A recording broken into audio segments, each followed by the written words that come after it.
শুভ দুপুর বন্ধুরা। তো আজকে বসেছে যে খাসির মাংস নিয়ে, সঙ্গে নিয়েছি এক টুকরো লেবু, গরম গরম ভাত, আর এই যে চন্দ্রমুখী আলু, আর এই যে আমার পছন্দের জিনিস, ও ধরাই যাচ্ছে না, চর্বি, খাসির চর্বিটা। এটা খেতে খুব ভালো লাগে, বড়াও ভালো লাগে, এমনিও ভালো লাগে। আর এই যে রসুন,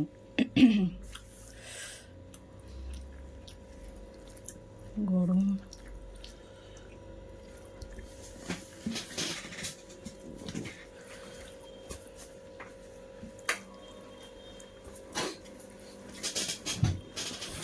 হাই বেশ টেস্ট হয়েছে। চর্বিটা